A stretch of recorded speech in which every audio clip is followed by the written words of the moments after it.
Openbaring 13 vandag. So dis die twee diere. En dis 'n baie weer eens hoofstuk waar ons baie leer oor Satan en sy magte en hoe die Satan wat uit die hemel uit neergegooi is en soos 'n brullende leeu hierso op die wêreld besig is, op die aarde besig is.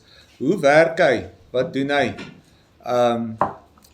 Wat se mag het hy en hoe lyk die vervulling van sy mag? En dan is die volgende baie belangrike ding wat ons moet raak sien is presies hoe sy werkmetode, sy werksmetode regtig tipies 'n naapery is. Hoe dit wat hier afspeel in hierdie twee hoofstukke. Mandy, is jy okay daar? Ja. Okay, ek sal nou opstaan. Okay, goed. Hoe hierdie werkwyse van die Satan en hoe die wêreld reageer op die Satan en dit wat hy doen, is eintlik maar 'n kopie van die kerk en die Here. Dis baie interessant. So die ingeskape religieuse geneigtheid van die mens kan net op een manier en een metode, as mens dit kondenseer tot op sy suiwerste vorm, kan net op een manier manifesteer, en dit is dat die mens eer gee aan dit wat bonatuurlik is. Dat die mens eer betoon gee aan dit wat bonatuurlik is. So, maak nie saak wat die mens doen nie, ek gaan staan. Maak nie saak wat die mens doen nie. Die mens is geskape. Ons is 'n geskape wese. Ons is op 'n sekere manier geskape en dan selfs in ons gebrokenheid, kan ons soos wat ons net op een manier suurstof in ons liggame kan inkry, kan ons predisposition, ons geneigtheid tot gelowige optrede, tot aanbidding, kan net op een manier manifesteer. Maar daai manifestering van ons geloofsdaad of ons geloofsreaksie, ons geloofsingesteldheid kan na twee kante toe gaan.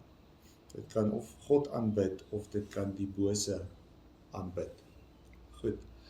Ek weet nie of julle al ooit so daaraan gedink het nie. Baie keer sal 'n mens dink, jy weet, mense wat nie in die Here glo nie, is half hierdie los. Daar's geen reëls, daar's geen patroon, daar's geen niks nie. En dit kan maak dat ons dink dat 'n gesprek met 'n ongelowige baie moeilik kan wees, want 'n gesprek met 'n ongelowige is dan 'n deurmekaar spul. Jy weet, hulle hou niks nie aan werklik aan ietsie vas nie. Maar ons gaan in hierdie twee hoofstukke gaan ons leer dat daar werklik eintlik presies dieselfde patroon is. Een van die maklikste maniere om byvoorbeeld met 'n ongelowige te praat is om maar aan te dui dat hulle glo ook. Daar's baie dinge waaraan hulle glo. Goed. Een van die maklikste maniere om dit te verduidelik, een van my gunsteling maniere. Nou, ek weet nie of julle bekend is met die idee van simulation theory nie, maar dit is basies dat jy glo ietsie wat vir jou vertel word. En dit bepaal jou realiteit. So het ons enige flat earthers hierso, moenie skaam wees nie. Okay? Ek's 'n banana shaped earther. So daar's mense wat sê die aarde is plat en hulle het baie goeie argumente daarvoor. Daar's mense wat sê die aarde is rond en ek sê die aarde is banana shaped. Goed. Hy's hol. Hy's hol. Goed. Nou, hoekom sê ek dit? Want daar word hierdie ongelooflike saak gemaak van die aarde is rond en daar's hierdie baie groot debat. Maar totdat jy self persoonlik ver genoeg van die aarde af was om met jou eie oë te sien, hoe lyk die aarde nou eintlik, glo jy dit wat vir jou gesê word? Dink daaraan. Jy glo wat vir jou gesê word. So geloof is nie vir ons so vreemd nie. Hoe weet jy die aarde is rond? Was jy ooit ver genoeg om te sien? Dis hoekom ek sê ek dink die aarde is banana shape. Okay, goed. En dan sodra mense met jou, ek het dit nou die dag met my sokkerspan gedoen. En hulle het met my groot argumente gevoer en alles, ek sê maar op 'n basies wetenskaplik empiriese vlak, is jy bloot besig om inligting weer te gee wat vir jou gegee is. Want jy was nog nooit self ver genoeg om vir jouself met jou eie oë te kyk, hoe lyk die wêreld in sy geheel nou eintlik nie. Jy glo dit wat vir jou gesê word. So geloof bepaal ons realiteit. Goed, dis nou maar voordat ek te ver daarop ingaan, maar dis 'n lekker ding om aan te dink. Nou, so is daar verskriklik baie dinge waar ons bloot in goedgelowigheid optree. Wie sê hierdie pille wat die dokter vir jou gegee het is regtig goed vir jou? Jy vertrou 'n stelsel. Jy glo dat hulle jou beste belange.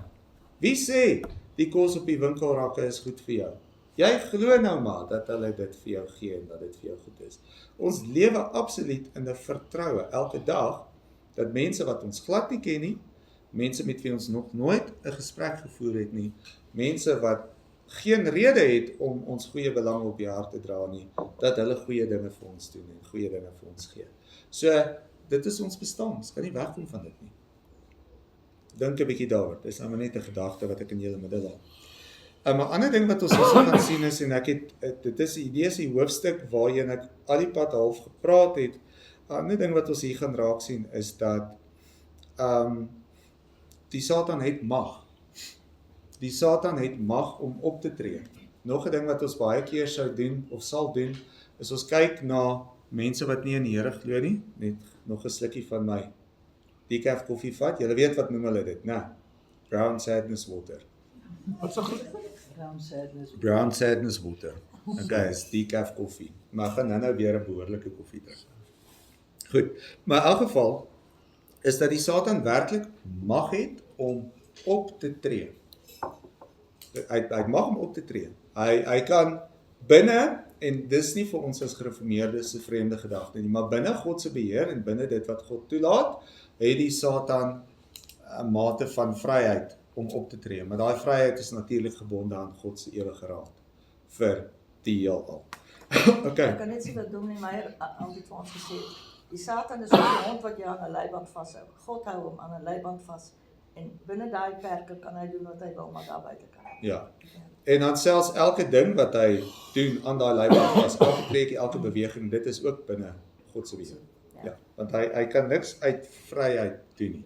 Maar daar word mag aan hom toegeken en hierdie mag wat hy het is absoluut soos wat ek nou al in die vorige 2 sessies gesê het, hy single-mindedly gerig op hierdie een ding.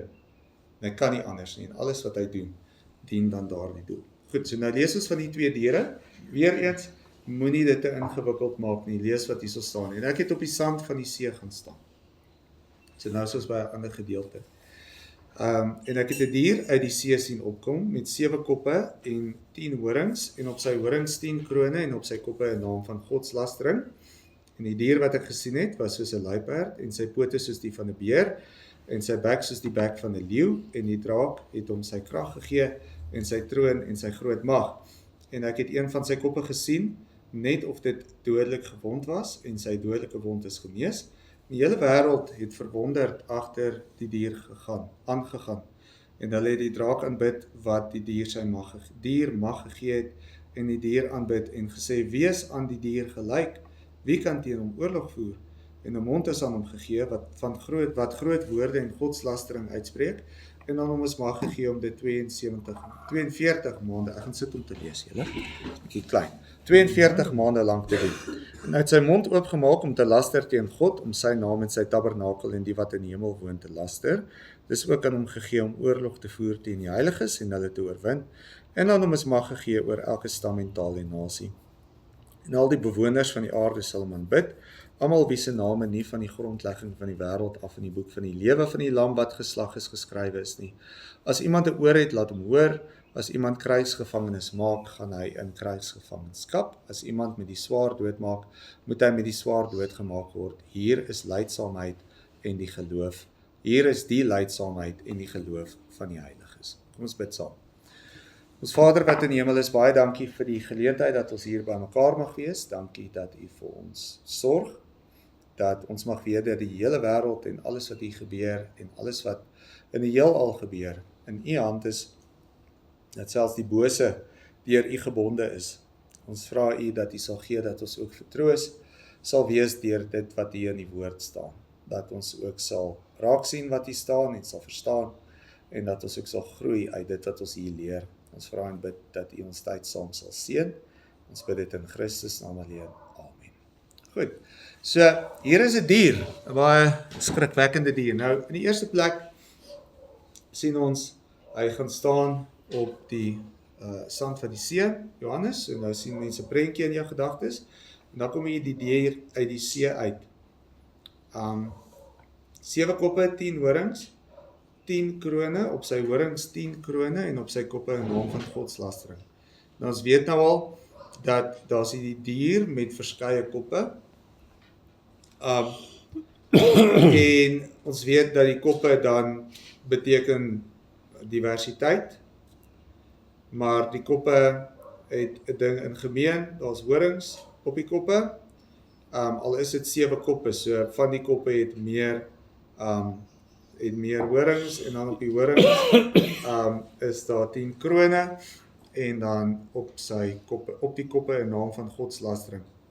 So, natuurlik, op hierdie punt weet ons nou al dat ons gaan nie wag vir 'n dier om uit die see uit te kom nie. Die is verteenwoordigend van iets.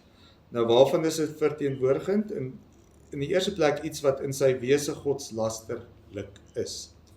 Nou weet ons ook al dat in hierdie tipe van apokaliptiese literatuur koppe dui op goeie soos koninkryke, daar's horings wat dui op mag, en dan sal krone wat dui op oorwinning.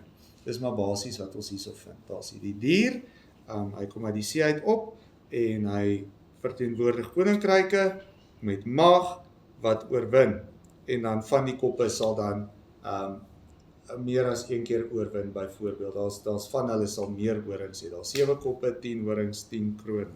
So dis nie te moeilik om te verstaan nie. Hoe lyk die dier? In vers 2, en die dier wat ek gesien het was soos 'n luiperd, en sy pote soos die van 'n beer, en sy bek soos die bek van 'n leeu, en die draak het hom sy krag gegee en sy troon en sy groot mag. Goed, so hierdie dier lyk skrikwekkend. Ons wil nie hierdie ding in die nag of in die dag raakloop nie. Goed, as jy dit sien, gaan jy baie bang wees, en jy gaan nie hou van wat jy sien nie. Dit gaan skrikwekkend wees. Goed, dit is hierdie absoluut aaklige beeld wat vir ons geskep word. Dit is basies wat hierso vir ons gewys word. Maar dan ook, hy is blaatant skrikwekkend. Hy is fisies skrikwekkend. Goed. So, ons gaan sien die eerste dier en die tweede dier is teenstellend teen mekaar. So wat is ons eerste geneigtheid altyd as ons dink aan dit wat skrikwekkend is? As ons dink aan hierdie, dit wat fisies skrik maak, dit wat fisies vir die oë lyk, of dit iets is wat jou kan fisiese leed aandoen. En dit is tot in 'n mate ook maar eintlik waarop ons die meeste attent is. Nou, dis vir my altyd interessant, en dis nou ter illustrasie van half die rigting wat ek gaan inslaan met die vergelyking tussen die twee diere. Maar dis vir my altyd interessant, of al hoe meer interessant, hoe ons sal elektriese heininge opsit, ons het gate motors, ons het alarms, ons het alles, en dit is om ons fisies te beskerm, né? Maar binne ons huis is dit kinders met selfone met geen limiete. Waar is die geestelike beskerming? Dit is baie ingestel op fisiese beskerming. Maar waar is jou geestelike beskerming? Hoe kyk ons na ons siele? Hoe kyk ons na dit wat geestelik is? Daar's twee diere. Hierdie dier verteenwoordig die fisiese. Goed, en natuurlik is dit iets wat dan skrikwekkend is, maar die tweede dier verteenwoordig 'n baie meer subtiele geestelike aanslag. 'n Baie meer subtiele, verleidende geestelike aanslag. En dis baie belangrik dat die onderskeid tussen die twee gemaak word, maar ons gaan ook sien, op die einde van die dag werk hulle saam. Daar's fisiese bedreiging en daar's geestelike bedreiging. Ons sal ook later in die verse sien, dat hy kry mag om gelowiges te oorwin, fisies te oorwin, en dan dink mense aan martelaarskap, né? Goed, so hy lyk baie skerry, en dan baie belangrik, en die draak het hom sy krag gegee, en sy troon en groot mag. Nou sien mense interessante ding. En ek wou nou reg vandag my pen saamgebring het, maar nou het ek nie my pen saamgebring nie. Ja, hy gaan nie werk. Moenie worry nie. Woorde is net so goed. Dan sien mense in die eerste plek sien 'n mens dat daar's die dier wat ons nou weet koninkryke en magte en kragte op 'n fisiese vlak verteenwoordig wat baie skrikwekkend is, maar dan sal 'n draak. Okay, en ons het van die draak gelees in Openbaring 12. Nou sien ons hierdie draak. Nou leer ons 'n bietjie meer van hoe werk hierdie draak? Hoe gaan hierdie draak te werk met sy poging om die kerk by te kom? Goed, maar nou weet ons ook vanuit hoofstuk 12 die kerk is veilig en dan in die volgende gedeelte hoofstuk 14 gaan ons dan weer eens 'n prent kry van hoe veilig die kerk is met die lam met sy 144.000. So ons lees hierdie, ons is bang want ons kan nie anders nie, maar ons hoef nie vreeslik bang te wees nie. Goed, want ons weet ons is veilig. So die draak gee vir hom krag. So hierdie dier kry krag van die draak af. Weer eens, daar's dalk 7 koppe, 10 horings, 10 krone, maar dis dieselfde krag. Dis dieselfde mag, dis dieselfde agenda, dit manifesteer verskillend en dit gaan oor 'n tydperk heen. Reg. Dan hy kry krag van die draak af en hy kry sy troon van die draak af en dan om dit nou nog 'n keer te bevestig, hy kry groot mag van die draak af. So nie net het die draak dan duidelik self mag wat hy kan uitoefen nie, maar hy kan die mag oordra.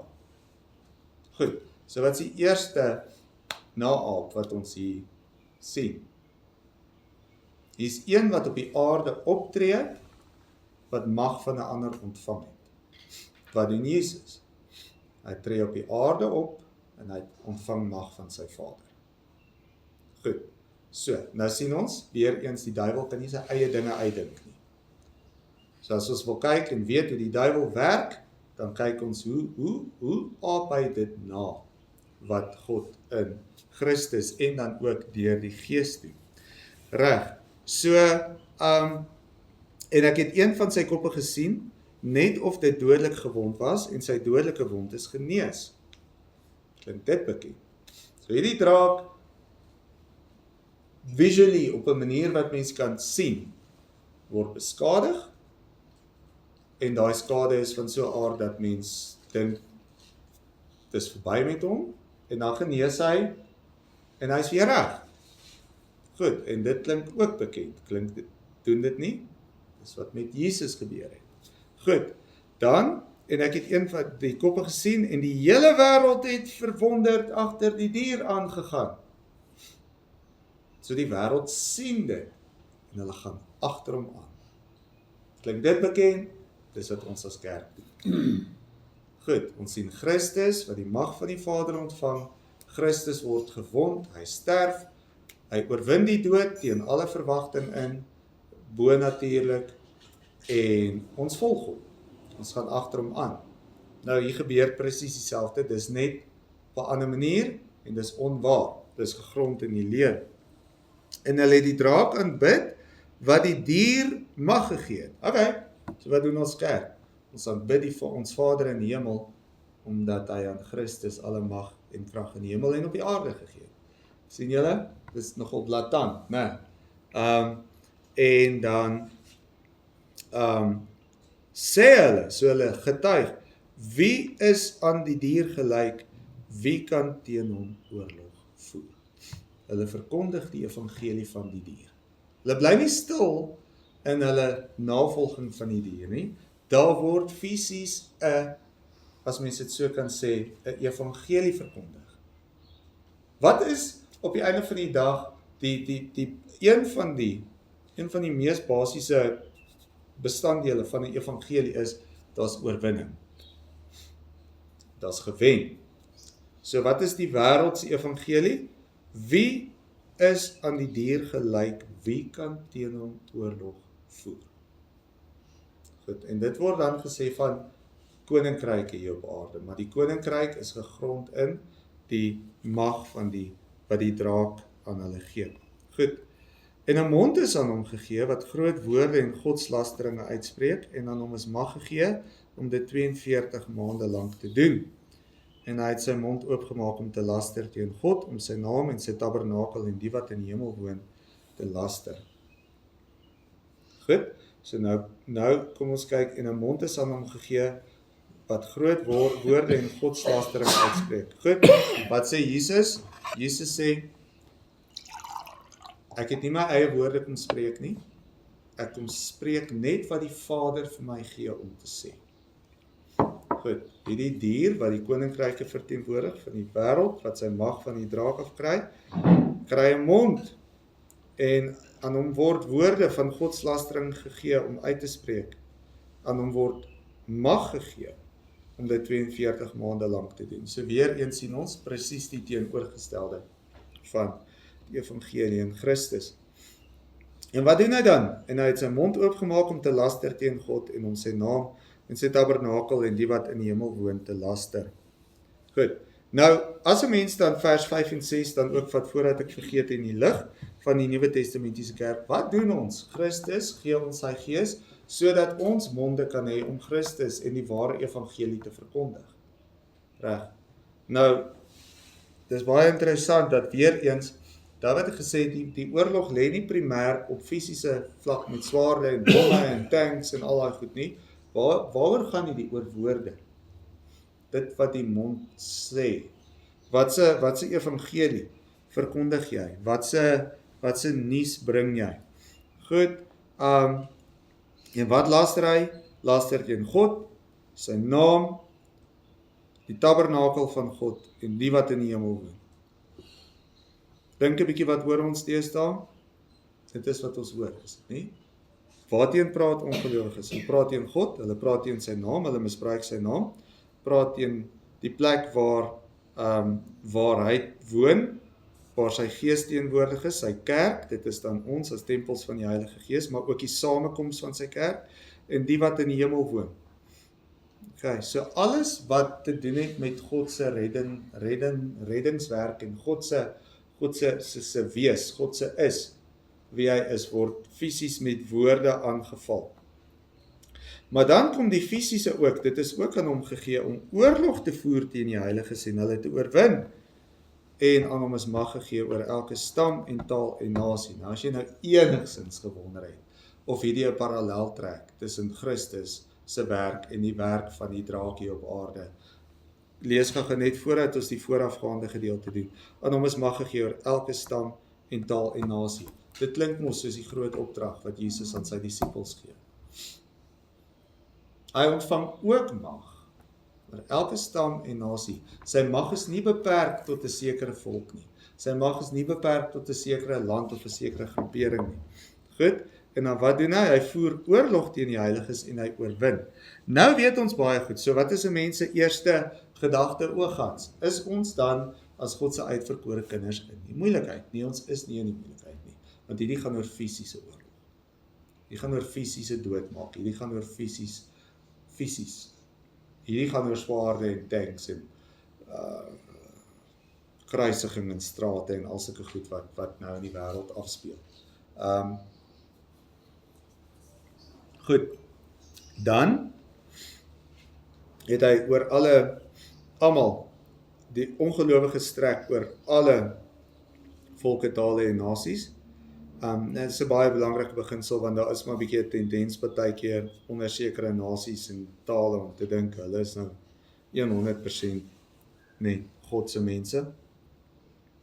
Vers 8, en al die bewoners van die aarde sal hom aanbid, weer eens sal hom aanbid. Al die bewoners van die aarde sal hom aanbid. Dit is natuurlik dan die nie uitverkore kinders van God, dit is die mense wat nie deur die Heilige Gees wedergebore word nie. Almal van hulle sal hom aanbid. Kyk na die woorde, hulle sal hom aanbid. Hulle sal nie toevallig van hom weet nie. Hulle sal nie toevallig terwyl hulle met hulle eie dinge besig is, sal hulle nie toevallig nou maar 'n bietjie ook 'n aandag gee aan die duiwel en sê, hulle gaan hom aanbid. Nou wat is aanbidding? Aanbidding is 'n doelbewuste daad van eerbewys, en dan as mens kan sê, saam met dit vir ootmoediging dat jy jouself klein maak en erken dat hy die magtige is, en dan saam met dit dan ook om fisies jou mag en jou krag in te span om 'n dienskneg van hierdie wese te wees. Die in sondegevalle wêreld is 100% aanbiddend,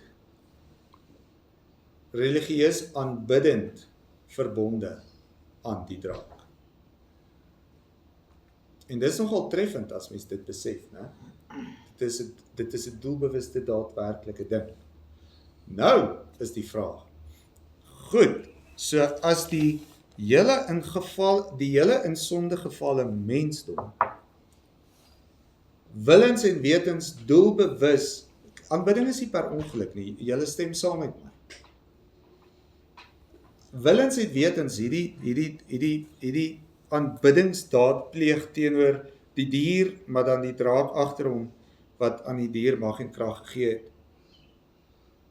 dan moet jy tog sekerlik weet wat die teenpool is. Soos wat ons God aanbid en ons weet van Satan, so logies moet hulle wat Satan aanbid van God wees. En dit gee ons net weer daai wat mense in Romeine 1 vind. Niemand kan sê dat hy nie weet dat God bestaan nie. Want as mens nou saam met hierdie gaan sê, goed, hier word hierdie dinge gemanifesteer, wat baie duidelik aan die wêreld openbaar, hier's julle dier, en agter die dier staan die draak, en hulle word so oortuig daarvan, dat hulle hom aanbid, en dat hulle hom navolg, en dat hulle sy sogenaamde evangelie, sy anti-evangelie verkondig. Dan sekerlik weet jy wie God is. As God dan sê,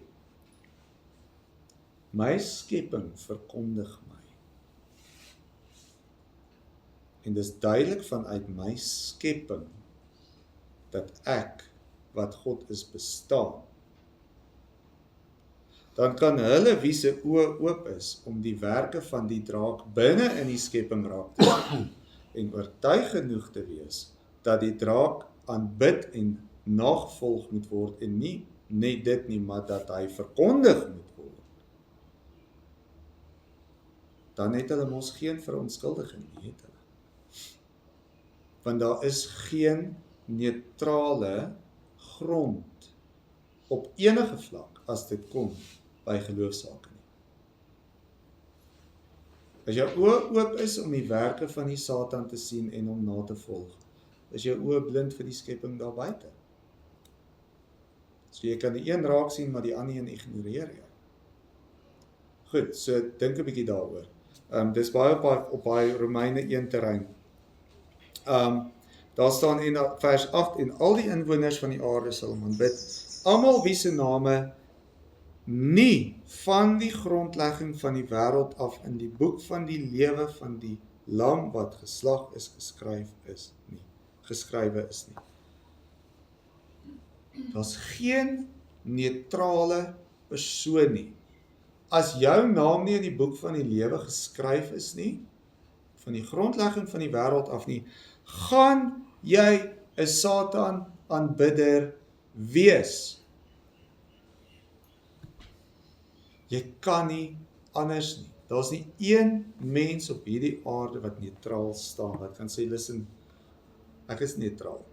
Dalk is daar God, dalk is daar duiwel, I'm neutral. Jy kan nie. En meer as dit, net soveel soos 'n uitverkore kind van God, homself nie kan help nie, want hy word deur die Gees gedryf om God te verheerlik en te aanbid, net so kan 'n ongelowige, nie uitverkore kind van God, hom of haarself nie help nie. Hulle sal Satan aanbid. En dan is dit weer belangrik dat ons sien dat aanbid is 'n werkwoord, dis iets wat jy doen. Dis nie iets wat met jou gebeur nie, aanbidding kan nie met jou gebeur nie. Dis iets wat vanuit jouself sy oorsprong vind, en dan aanbid jy. En dit laat 'n mens bietjie anders na die wêreld om ons kyk, né? Dis tot in 'n mate makliker om na die wêreld te kyk en te dink dis nou maar deurmekaar. En waar moet ek nou in hierdie deurmekaar spul begin? Hoe moet ek nou met 'n ongelowige gaan praat? Want ek weet nou nie presies waar staan hierdie ongelowige persoon. Jy weet, nou weet jy. Daai ongelowige persoon is 'n aanbidder. Daai ongelowige persoon is 'n gelowige persoon net soos jy, maar dis aan 'n kant toe gerig. En mense begin dit al hoe meer in die wêreld eintlik maar weer eens sien manifesteer. Nou, ons is bietjie deur 'n tyd waar neutraliteit baie maklik was om half te bepleit. Daar's die neutraliteit, maar ek dink dit begin weer al hoe duideliker word dat in ons sogenaamd beskaafde westerse samelewing waarin ons beweeg, dat dit is maar eintlik 'n totaal heidense, Satan aanbiddende samelewing. Daar was 'n tyd wat die geloofshousie man nog mooi eintlik so half alles gecover het. Jy weet, almal kon bietjie met jou praat oor die Here en alles, maar ons is nou op die punt weer eens waar ons in 'n wat noem hulle dit 'n post-Christelike samelewing leef. Wat dit beteken is, en dit affekteer nogal werk op kampusse en goeders nogal baie, maar wat dit beteken is ons waar daar plekke is waar die evangelie nog vir 'n eerste keer aan mense verkondig moet word. Is ons nou op 'n punt waar die evangelie moet verkondig word aan mense wat dit wie se ouers of grootouers dit geken het en dis intussen verwerp. En dis tot in 'n mate 'n moeiliker sending of evangelisasie taak, né? Want as jy met so iemand praat, dan sê hy nie, ja, maar hier's my gode, convince my dat jou God eintlik beter is as die gode wat ek my lewe lank aanbid nie. Jy deel met mense wat sê, soos nee, ek weet waar jy vandaan kom. I want nothing to do with that. Ek wil niks daarmee te doen nie. Ek weet, ek het katekisasie toe gegaan, alles. Ek soek dit, ek wil niks daarmee te doen nie. Of, ja, my ouers het kerk toe gegaan en hulle het besluit, dis regtig nie die pad om te gaan nie, en ek dink hulle was nogal reg gewees. Daar is 'n baie moeiliker taak, né? Maar wat intussen doen daai mense? Hulle absoluut aanbid. Hulle aanbid, hulle hele lewe is aanbidding. Nou, hier kom die ongemaklike waarheid nou weer uit. En Openbaring is vol sulke ongemaklike waarhede. Is ons maar nie partykeer in gevaar daarvan dat ons vir onsself die leuen vertel dat ja, ek kan nou maar gelowige wees, maar tot in 'n mate kan ek 'n mate van neutraliteit handhaaf. Ja, ek is nou 'n gelowige, maar ek wil nou nie aanstoot gee in hierdie sosiale omgewing of aanstoot gee by die werk of aanstoot gee hier of daar nie. Okay, wel, bly stil. Maar weet dat die ongelowiges is besig om hulle evangelie te verkondig. Hulle is nie neutraal nie, want hulle kan nie anders nie. Hulle is nie bang om hulle mond oop te maak. Hulle is nie bang om hulle mond oop te maak en hulle evangelie te verkondig nie. Hoekom is ons as gelowiges baie keer bang en versigtig? Omdat ons die miskonsepsie van neutraliteit het. So jy dink, ja, hierdie persoon by die werk praat hom maar eintlik oor menseregte en hy wil eintlik mooi sorg vir almal en hy's eintlik maar 'n goeie ou. Solank hy goeie goedjies doen en alles, gaan ek nou uitlos en alles, en ek gaan stil bly as Christen, want ek wil nou nie moeilikheid nie. Okay, hy staan terug, laat hom sy evangelie verkondig. Sy anti-evangelie, want hy gaan nie vir 'n dag of 'n oomblik ophou. Het julle wel, ek in die omgewing, ek bevind myself nou in baie interessante, unieke omgewings wat, jy weet, ek is self-employed vir amper 30 jaar nou, en ek het gedink ek weet iets van die wêreld, omdat ek nou honderde troue se foto's geneem het en alles, maar dit is vir my baie interessant om in die situasie te wees, en julle ek skiet te kort. Ek is skuldig hieraan. Ek praat met myself. En ek is besig om te leer en ek hoop en bid dat ek hoor self wat hier staan. So ek praat eers met myself, maar hoe dan dink ek dat ek kan stil bly en die evangelie van Christus kan verswyg? Wie is ek? En as ek dit verswyg, aan watter kant is dit nou eintlik regtig? As ek na my eie lewe gaan kyk. Waar was ek nou? Wat die evangelie verkondig ek? Want jy kan nie anders as om die evangelie te verkondig nie, kan jy? So as jy jou mond hou wanneer jy Christus die evangelie verkondig, wat is die evangelie verkondig jy eintlik? Waar die hart van vol is, loop die mond van oor. Dit is baie ongemaklik, julle. Dit is verskriklik ongemaklik om dit te hoor. Daar is nie neutraliteit nie. En ek dink dit is waar baie van die kerk se roeping en die kerk se taak agterweë bly, is dat ons, omdat ons aan die wêreld die vermoë tot neutraliteit toeken, dan is dit vir ons gemakliker om te sê, nou gaan ek self neutraal bly. Maar daar is nie neutraliteit nie. Goed, ek het eers met myself geraas nou julle. Okay. Goed, dan, kom ons lees net weer van vers 8 af. En al die bewoners van die aarde sal hom aanbid, almal wie se name nie van die grondlegging van die wêreld af in die boek van die lewe van die lam wat geslag is geskrywe is nie. As iemand 'n oor het, laat hom hoor. Goed, hopelik het ons ore gehoor. En dan vers 18, as iemand krygsgevangenes maak, gaan hy in krygsgevangenskap. As iemand met die swaard doodmaak, moet hy met die swaard doodgemaak word. Hier is die lydsaamheid en die geloof van die heiliges. Goed. Wat se troos is hierso in vers 10? Die troos is, God is die regter. Dit mag wees dat ons in krygsgevangenskap gaan. Nou dit verteenwoordig baie dinge. Krygsgevangenskap op sy mees basiese vlak is as jy teen jou wil verwyder word van die plek waar jy leef. Teen jou wil. It's basically maar abduction. Ontvoering. God laat dit nie toe nie. En dit is maar eintlik maar die eeue oue metode, né?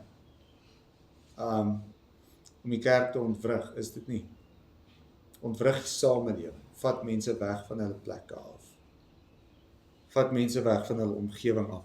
So, wat is die troos hierso? As dit gedoen word, gaan daar vergelding geëis word. Op dieselfde vlak. Dis baie soos 'n oog vir 'n oog, 'n tand vir 'n tand tipe van versie die, né? As iemand met die swaard doodmaak, moet hy met die swaard doodgemaak word. Goed, selfde hierso. Dis daai beginsel van Genesis 9.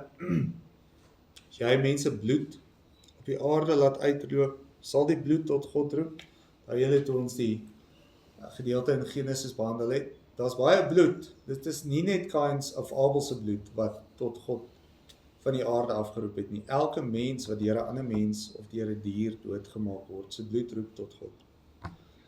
God het dieselfde reaksie, regverdige reaksie op die verspilling van die bloed van mense. Reg. Dan, hier is die lydsaamheid en die geloof van die geloof van die heiliges. Baie interessante sin. Maar weer eens, wat het ek aan die begin gesê, die idee is baie scary, né? Hierdie dier, hierdie magte, hierdie koppe, hierdie horings, hierdie krone.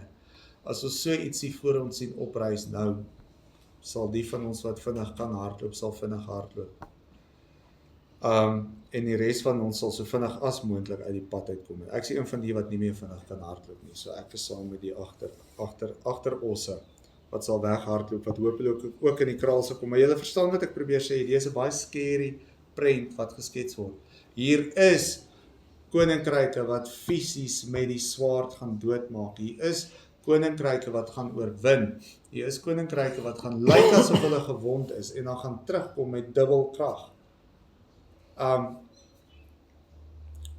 dis nie vir ons 'n vreemde gedagte nie. Hoeveel mense sê Amerika staar sy einde in die gesig? Wel, dit nie noodwendig nie. 'n mag en 'n koninkryk kan lyk asof hy op sy einde is en dan kom hy weer terug en almal is verwonder. Ja, hulle het oorleef. Hulle is net sterker as voorheen. Ek sê nie hierdie is nou spesifiek op Amerika gerig nie, maar julle verstaan wat ek sê. Die tipe van konsepte is nie vir ons vreemd nie. Dit is verskriklik scary, maar wat moet ons op die einde van die dag as kerk, as kinders van die Here doen in die middel van hierdie alles wat hier afspeel? Ons moet lydsaamheid hê, ons moet geduldig wees en ons moet glo dat dit wat God sê, dat ons veilig is. Dat God sal vergeld, dat God ons verseël het, dat ons name in die boek van die lam wat geslag is geskryf is, dat die lam geslag is. Maar dat ons kan seer kry, dat ons vervolg kan word, dat ons in aaklige omstandighede kan beland, dit is absolute feite. Dat ons die slagoffers van hierdie dier wat uit die see uit opstaan kan wees, dit is absolute feite. Maar daar's die troos, God sal vergelde en ons moet geduldig wees en ons moet glo. Goed, julle, dit was nou basies 'n lang preek gewees. In 'n tydsin. Ek sê nie hierdie was 'n preek nie, dit was soos 'n lang preek. So, as julle gelukkig is daarmee, gaan ek bietjie vroeër klaarmaak vandag, maar ons het hierdie gedeelte gecover. Is daar enige vrae of bespreking voordat ek afsluit? Baie treffend, né? En dit bly vir my, ek het nou die dag 'n gesprek gehad met Jimmy wat eintlik maar my teologiese mentor is, het ek gepraat en hy het nou kort gelede ook 'n Bybelstudie gelei deur Openbaring, as ek reg onthou, maar hy het ook deur Openbaring gepreek. En dit was vir my so mooi gewees toe ek vir hom sê, hierdie is nou die 3de Openbaring Bybelstudie wat ek in 4 jaar doen, dink ek. Vir hom sê dat dit vir my elke keer so belangrik is om weg te bly van die te tegniese goed en die te filosofiese goed, maar regtig die evangelie te gaan soek en te kyk wat staan nou eintlik net hier wat mens met 'n eerste oogopslag kan lees en kan verstaan. Toe sê hy is so bly om dit te hoor want dit is presies sy benadering ook. Jy weet, en hy's 'n ou wat hy by Westminster in Amerika was hy 'n Griekse dosent gewees. Hy ken die tale en alles. So hy kan verskriklik ingewikkeld op die manier in die goeters ingaan, maar hy presies dieselfde benadering. Wat hy sê, kom ons sien wat staan hier so en ons sien wat is die evangelie wat hier vir ons verskuil is. Die lam is geslag, daar is 'n boek van die lewe, ons het ore om te hoor, die Here sal vergeld, ons moet geduldig wees, ons moet glo, en ons is die heiliges. Goed, so kom ons stap vermaan hier weg vandag, dat ons sal besef dat die wêreld hou nie vir 'n oomblik op om die evangelie, die anti-evangelie te verkondig nie.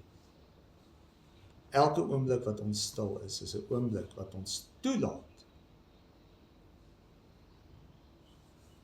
dat wat die draak aanbid,